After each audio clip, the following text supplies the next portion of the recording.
Yo, JD here to Olympus, and as you can see here today, we're going to be talking about the F1 2016 Hungarian Grand Prix here today, and just going through my thoughts as I've been doing for the past couple of races now, and just my thoughts on what you guys liked and didn't like about the race. Just want to hear your comments down below. But basically, from the start, really before this race, we knew it was going to be pretty difficult to overtake. They pretty much called it Monaco without the barriers around here, and I know that myself from racing in leagues and stuff. But at the start, they say you can't win a race in the first lap, but it looks like that's exactly what happened, where Rosberg got an okay start, but Hamilton just got a better start, beat him into turn one, and from there, in my opinion, Hamilton was just managing his tyres till the end of the race, and I feel we had a lot more pace in the bag. I feel both Mercedes did, but Rosberg couldn't really get that much closer because he'd be destroying his tyres. So it's just very, very comfortable for them. And as you see in this title here, it's F1 becoming too boring. You know, there's always going to be a team that is going to usually dominate in the season, like Red Bull we had before. You know, Brawn for pretty much the first half of the season, like Ferrari back in the old days and stuff as well. But it is up to other teams to actually catch up to those cars. So I don't blame them or getting salty because Mercedes are just quicker than everyone else. You know, the other teams like Ferrari, Red Bull, you know, which they are catching up, which Red Bull definitely are catching up. You know, it's up to them if they really, you know, it's up to them to build into development. And obviously Mercedes have got a spot on this year. Hopefully next year, I'd like to see things a little bit closer, but again, that's going to be up to the teams. And going through the race a bit more, Button and his team radio, like seriously, like I absolutely just hate the rules in the team radio. I just think it's just garbage, to be honest. And you know, I agree they shouldn't be going over the radio saying, oh, you need to take this corner, you know, no, you need to be taking this line through the corner to get a better exit. Then yeah, I understand that in terms of not actually trying to improve the driver's talent pretty much. But apart from that, if your car is breaking down or you're going to be retiring, then I think you should be allowed to be told what to do to stop the car from breaking down. If it's not going to give you extra speed, the rule should be don't do a radio message if it's going to improve your performance, you know, the most you can get out of the car, like if it's not breaking down. But if it's breaking down, bordering to coming to a stop, then like seriously, like yeah, that was just pretty retarded, to be honest.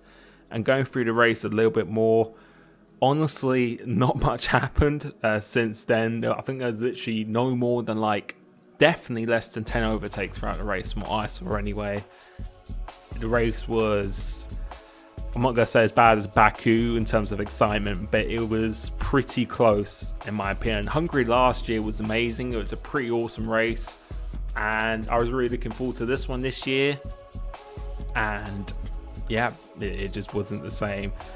The little bit of excitement we had was between Verstappen and Raikkonen. Raikkonen going a little bit of a different strategy, so going longer and then going on the super soft tyres at the end, which is pretty exciting. And I felt he drove really well in the race. If anyone's driver of the day, it would probably either be him or Hamilton. Hamilton for just managing his tyres, managing the gap, because obviously Rosberg just can't overtake around there. And Raikkonen, he showed some good speed in that car, and I was pretty impressed with how much speed he had.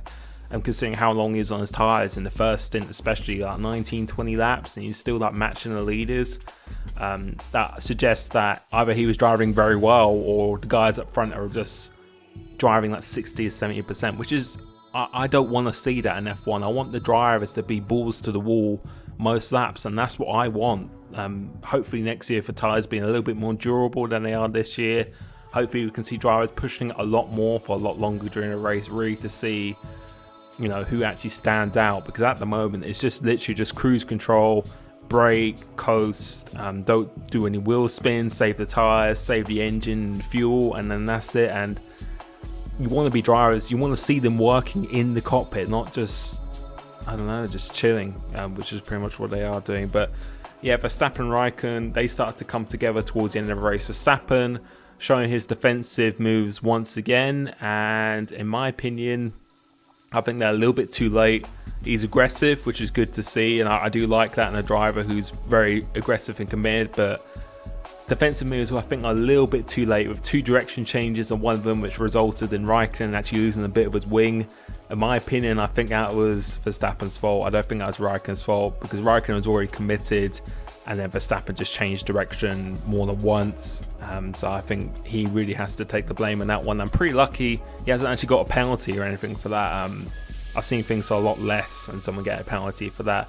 So it's good that he's aggressive, but I think maybe due to a little bit of inexperience in F1, just a little bit hot-headed for my liking, and Raikkonen was pretty unlucky because I thought if he got past him, then who knows, he could have caught his teammate or something as well, so it could have been a little bit different.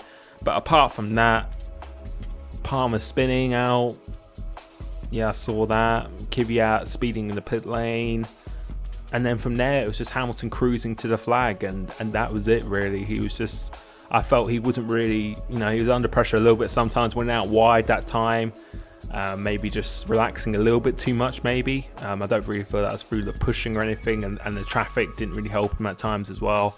But he got the good start, which is what he needed to do at the race, and he just managed it to the end, and he had the speed. I think he had a little bit more, or quite a bit more in his pocket, and really to eke out a gap if he wanted to, because the team were over the radio at one point saying he's driving too slow, and he said he's driving as fast as he could. But for me, I think he was just saving his tyres, and that was pretty obvious at the end, really, when he picked up the pace again. So not too much really to say about this Grand Prix. Don't know what I would really give it out of 10, to be honest. Maybe like a 3, or 3 or 4 out of 10 is something that I would give it. So let me know what you guys think down below. Do you think F1's becoming a little bit too boring? Do you think what needs to change for next season? How do you feel about the rules for next season? Do you actually feel it's going to promote more driving or more overtaking or closely following other cars? Let me know what you guys thought. Hope you did enjoy the race, part of it today anyway, at least. Thank you so much for the support, and I'll catch you next time. Cheers.